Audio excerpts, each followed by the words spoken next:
네, 안녕하세요. 평화로운 수요일 보내시기를 바라고요. 오늘도 아침 브리핑 시작해보겠습니다. 전일 시장 한 줄 평, 중심은 반도체였다. 코스피 지수는 밤사이 뉴욕 증시 상승 영향으로 3거래일 연속 상승 마감을 했는데요. 외인 그리고 기관이 동반 순매수를 해준 덕분에 지수 상승을 견인했습니다. 특히 반도체주가 강세를 보이면서 지수 상승을 주도했고 미국 CPI 그리고 FOMC 결과를 앞두고 관망 심리가 이어지면서 어느 정도 상승폭은 제한됐던 모습을 보여주었고요. 특징주로는 LS 머티리얼즈 상장을 되었죠. 따따블을 달성했는데요. 시가총액 1.6조 원을 기록하면서 코스닥 25위에 등극했습니다. LS 머티리얼즈는 LS그룹의 전기차, 2차전지, 풍력, 신사업 종합 자회사입니다. 덕분에 그룹주 LS 마린솔루션도 플러스 14% 상승했고 LS 머티리얼즈의 풍력 신사업 기대감 덕분에 풍력 테마도 좋은 모습을 보여주었죠. 자, 오늘은 제약업계의 쿠팡으로 불리는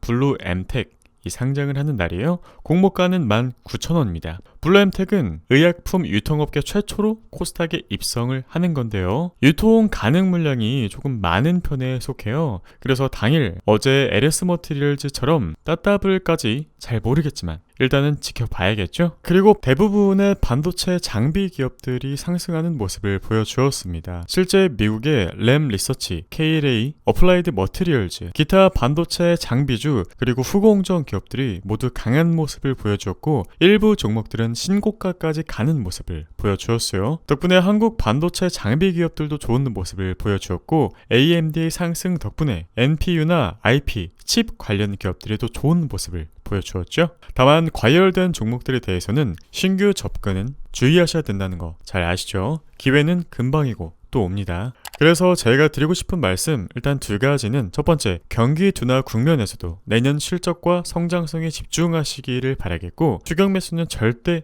안 됩니다. 주가가 밀리지 않는 펀더멘탈 훌륭한 기업에 집중하시는 건 괜찮은데 만약에 내가 보던 기업이 갑자기 상승해버렸다 라고 한다면 올라갔을 때 노리는 것보다 눌림목이 분명히 오기 때문에 그 눌림목을 노려보시기를 권유드리겠습니다. 물론 이 확률 높은 눌림목 자리에 대해서는 제가 지속해서 브리핑 드리도록 하겠습니다. 자, 제가 영상을 촬영하고 있는 이 새벽에 CPI 소비자 물가가 발표되었어요. 해석을 했을 때 시장 예상치는 부합했다라고 하는데 개인적으로는 해석이 조금 더 어려워졌다 이렇게 이야기 드릴 수 있겠습니다. 일단 시장이 바라보는 경로를 아직까지는 CPI를 통해서 우리가 확인할 수는 없었다라는 부분을 이야기 드리고 싶은데요. 그 이유는 전월 대비 항목별 이 상승률을 보았을 때 에너지, 휘발유 가격이 많이 내렸다는 사실 여러분들도 알고 계시죠. 실제 중고차 가격이나 주거비, 임대료 이런 부분들은 상승했습니다. 그렇다면 상승한 부분들에 대해서 에너지가 내려갔기 때문에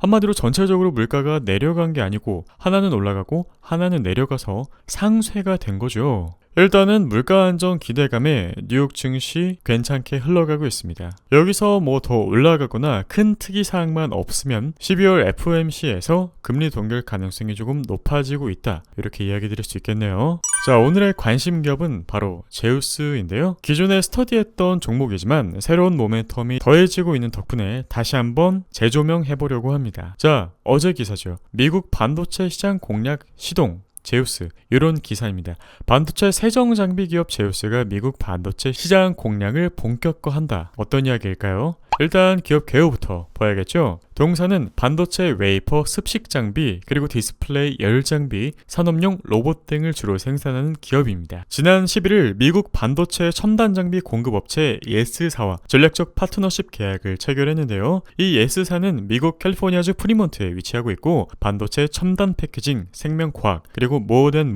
공정 장비 분야 선도업체라고 보시면 되겠습니다. 제우스의 반도체 세정 장비는 이렇게 생겼고 산업용 로봇, 디스플레이는 이렇게 생겼습니다. 그리고 제우스의 로봇 실제 견적까지 내볼 수 있고 산업에서 쓰이고 있는 다관절 로봇이 이렇게 생겼는데요. 고속도로 휴게소에서 여러분 이렇게 생긴 모델 한번 보셨을 겁니다. 이 로봇은 커피를 내릴 수 있을 뿐만 아니라 이렇게 바텐더 역할도 할 수 있고 공장 자동화도 돕고 택배 픽업까지 도와준다라고 해요. 이 모델 말고도 다양한 모델들이 있더라고요. 중소형 반도체 장비 기업들 중에서 이렇게 다양한 포트폴리오를 가진 기업은 제우스밖에 없습니다. 뿐만 아니라 실적도 준수하죠. 자, 그럼 파트너십 계약 체결 목적이 무엇이냐? 예스사의 판매망을 통해 미국 시장에 반도체 세정 장비 그리고 열 처리 장비를 공급하는 것이 바로 그 목적입니다. 예스사의 고객군은 상당히 다양하거든요. 미국 전력 반도체 기업도 있겠죠. 메모리 기업도 있겠죠. 파운드리, 반도체 기업도 있을 겁니다. 이 다양한 기업군에 바로 제우스의 장비를 공급하는 것이 목적이라고 보시면 되겠습니다. 그래서 이를 통해 제우스의 모멘텀 3개 추가되죠. 최첨단 메모리 반도체 시장 공략 강화, 자율 이동 로봇 사업 확대, 이게 대주제고요. 내용 첫 번째는 HBM 그리고 2.5D 패키징, WLP, 웨이퍼 레벨 패키지 등 공정 검증 장비 및 장비는 국산화를 완료했습니다. 국내 점유율 확대 그리고 중국 시장도 이미 공략을 하고 있죠. 자율이동 로봇과 무인 운반 차량에 로봇파를 결합한 모바일 매니플레이터를 개발했습니다. 내년 초에 대형 고객사에 공급할 예정이라고 하고 업계 최대 30kg의 제품 이적제가 가능하다라고 해요. 실제 로봇 성능이 뛰어난 거죠. 그리고 자회사 상장으로 현금이 확보가 됩니다. 구주를 일부 매각해서 현금 537억 원을 확보했습니다. 그래서 제우스에 대한 결론과 전망은 국내 고객사의 HBM 투자 확대에 따른 신규 장비 납품, 고객사가 확대될 예상이고 디스플레이 및 산업용 로봇 부분 비중도 빠르게 증가할 전망입니다. 총평을 하자면 미국 반도체 시장 공략 본격화, 두 번째, 최첨단 메모리 반도체 시장 공략 강화, 세 번째, 자율 이동 로봇 사업 확대, 마지막 현금 확보 등 다양한 분야에서 성장을 도모하는 기업이기 때문에 우리가 다시 재조명해 봐야 된다. 24년에도 긍정적인 투자 전망을 유지해 볼 수 있겠다. 이렇게 이야기를 드리는 부분이고요. 실제 제우스의 경우 올해 2월 14일부터 투자연구소에서 브리핑 드렸던 기업입니다. 제우스가 왜 부각되었는지, 어떤 기업인지, 장점은 무엇이며 모멘텀은 무엇인지까지 브리핑 드렸었죠. 그리고 2월 17일에 삼성전자와 TSMC가 고성능 패키징 시장에 공격적으로 투자한다는 기사를 발견하고 공유를 드렸었습니다. 그래서 한미반도체나 하나마이크론이나 어저께 상한가 근처까지 갔었던 SF의 반도체, 그 외에 리노공업, 고영, 두산테스나 후공정으로 묶어서 제시드렸었습니다. 실제 해당 기업들 강한 주가 상승을 보여주었고 2월 15일에 브리핑드렸던 제우스 7월 25일 기준으로 매우 강한 시세 보여주면서 전략일 기준 무려 플러스 60%나 상승하는 모습을 보여주었고 2월달 기준으로 한다면 거진 플러스 100% 상승하는 모습을 보여주었죠. 훌륭한 기업을 찾는 것도 중요하지만 여러분 이런 자리에서 매입하지 않도록 유리한 평균 단가를 선점하려고 분석하는 것도 매우 중요합니다. 여기서 평균 단가, 여기서 평균 단가, 여기서 평균 단가를 잡으신 분들과 여유로움의 차이는 하늘과 땅 차이니까요. 그래서 주식은 꼭 눌림목이나 지지밴드에서 진입해야 된다는 점 다시 한번 강조드리는 부분이고요. 자, 그래서 앞서 브리핑 내용들을 근거로 제우스의 실적은 2023년 영업이익 127억에서 24년 내년에 무려 340%나 상승해 560억 원을 달성할 전망입니다. 훌륭하죠? 실제 제우스의 실적 추이 및 전망을 보시더라도 분홍 색깔 바, 매출액, 파란 색깔 라인, 영업이익률입니다. 22년도에 피크를 찍었었는데 23년도에 피크아웃하고 24년도에 전고점을 탈환할 예정입니다. 제우스의 분기별 수주 잔고 추이를 보시더라도 점점 쌓여가고 있는 모습을 우리들이 확인할 수 있었습니다. 자, 그렇다면 제우스 어디서부터 진입을 시작하면 좋을까요? 지금 자리는 조금 애매한 상태이기 때문에 저라면 제가 만약에 지금부터 신규 진입을 한다면 41,200원이나 37,000원 그리고 38,200원 근처를 노려볼 것 같습니다. 왜냐? 이 파란 색깔 외부지의 선 아직도 작용할 수 있기 때문입니다. 물론 이 구간에서 한 번에 돌파해 버리면서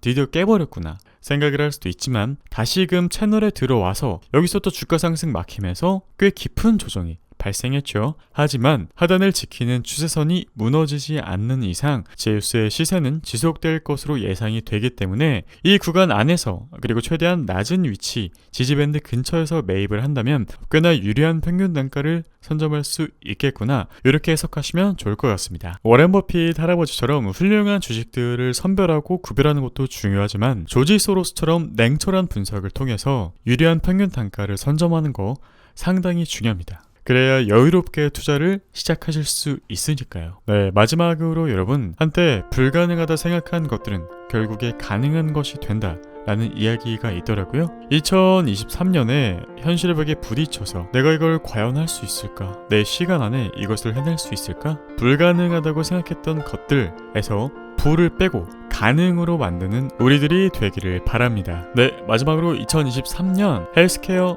2차전지, 로봇, 자동차 부품 관련주, 반도체 쪽에서는 팹리스, 메모리, 소부장 기업들에서 준수한 성적을 거두게 되었습니다. 뿐만 아니라 2022년부터 빌드업해왔던 엔비디아, 테슬라에서 만족스러운 성과가 나왔고 그 외의 빅테크들에서도 준수한 성적을 거두게 되었습니다. 2024년에도 글로벌 산업의 리더 기업 그리고 저평가된 기업을 찾아 건전한 방법으로 세후 최대 수익을 얻을 수 있도록 도와드리겠습니다. 24년 1분기 투자연구소 모집 시작되었으니까요. 더보기란 고정 댓글 유튜브 채널 게시판을 통해서 확인하시기를 권유드리겠습니다. 오늘의 브리핑 여러분들에게 도움이 되셨다면 구독, 좋아요, 알람 설정 부탁드릴게요. 감사합니다.